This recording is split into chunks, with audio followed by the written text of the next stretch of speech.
जी बहन बोलिए। जय श्री राम गुरुजी। जय श्री राम। गुरुजी मेरा एक प्रश्न ये है कि ये मेरे हस्बैंड का प्रश्न है कि काल भैरव शराब क्यों पीते हैं, मतलब उनका मदिरापान क्यों करते हैं। दूसरा मेरा एक प्रश्न है कि गुरुजी जैसे मैं पूरी अहिंसक हूँ, एक तरह से देख सकते हैं कि मैं जिस समाज से हूँ हमारे यहाँ मतलब जीव हत्या को बिल्कुल पूरी तरह से दोषी माना जाता है।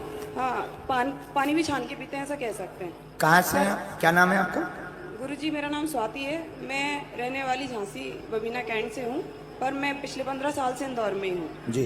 लेकिन गुरुजी मैंने जिस समाज में शादी की है उसमें मुझे जानकारी नहीं थी पहले, बट उधर ऐसा है कि कुल देवी को पूजते हैं जिसमें आप समझ सकते हैं गुरुजी उसमें बलि का प्रयोग होता है, जिसके मैं पूरा खिलाफ हूँ। मेरे को 15 साल हो गए हैं, मैं अपने बहुत समय से सर्वाइव कर रही हूँ इंदौर में, लेकिन अभी तक भी सेटल नहीं हो पाई।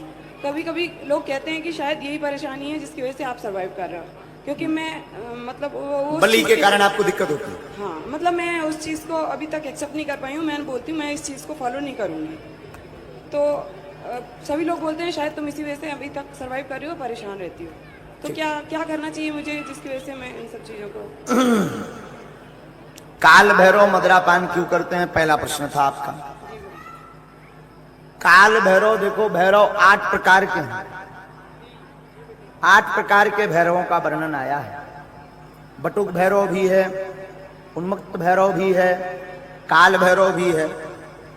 जो मदिरापान करने वाले भैरव हैं वो तामसी प्रवृत्ति के भैरव हैं। जो गंदी शक्तियां हैं उन शक्तियों को हटाने के लिए जो निकृष्ट आत्माएं होती हैं उन निकृष्ट आत्माओं को हटाने के लिए काल भैरव को नशा में चूर करके और जो है उससे वो काम करवाए जाते हैं। तो तामसी प्रवृत्ति होने के कारण, तामसिक भाव होने के कारण काल भैरव को मदिरा लगती है।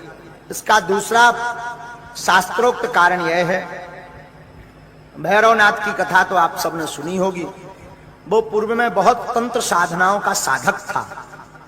हमने एक जगह पढ़ा है कि जब भगवती ने उसका सिर काट दिया, देवी ने सिर काट दिया तो केवल सिर भर रहा, तो उसकी जो साधनाएं थी तंत्र साधना, वो उससे बार बार कहती थी कि मुझे जो है मदिरापान करवा, गंदा भोजन ला, वरना मैं तुझे खा जाऊंगी। उन तंत्र विद्याओं को पिवाने के चक्कर में काल भैरव ने यह दृढ़ संकल्प लिया कि अब आज से हमारी पूजा में मदिरा लगेगी। ये कारण है, इसलिए काल भैरव को जो है मदिरा चढ़ती है। फिर आपने दूसरा प्रश्न किया बलि प्रथा का क्या करना चाहिए, हमारे दिमाग पर बड़ा तनाव बनता है। कोई देवी ऐसी है जो बलि लेती हैं, बुरा ना मानना, सब लोग बैठे हैं। बलि प्रथा पर हम यही कहेंगे, संसार में ऐसी कौन सी मां होगी जो अपने पुत्र की बलि खाती होगी? ऐसी कौन सी मां होगी जो संसार में अपने पुत्र का मांस खाती होगी? हमने शास्त्र दुर्गा सप्तशती में पढ़ा है, कुपुत्रो जायते कुचदपि कुमाता न भवति। पूत कपूत हो सकता परंतु माता कुमाता नहीं हो सकती है। अब रही बलि वाली बात, कुछ कुप्रथा, अभ्रंश प्रथा ये बलि वाली चली है, जिसमें देवी कभी बलि नहीं लेती हैं। देवी के रूप का नाटक करने वाली जो जोगनियां होती हैं, वो जोगनी, भोगनी, योगनी, जिन जिन नामों से जाना जाता है, तो वो निकृष्ट शक्तियां जो है साथ वाले, जैसे महाराज जी हैं तो दक्षिणा लगत नहीं है, लेकिन आसपास वाले जो है सो इन्होंने मोटी मोटी गड्डी लगत। पर गुरुजी फिर वो जो मतलब जो भी हैं पूर्वज हैं या जो भी हैं, फिर वो परेशान भी करते हैं ना, वो उसके लिए क्या? उसके लिए एक उपाय है, अगर आप बलि प्रथा बंद करना चाहते हैं तो बकरे की या जो मुर्गा या आदि आदि पशुओं की बलि देते हैं, उन जीव जंतुओं की बलि ना देने की बजाय सफेद कुम्हड़ा, नींबू अथवा नारियल की बलि दे सकते हैं, तो देवता भी प्रसन्न रहेंगे और मन भी संतुष्ट रहेगा।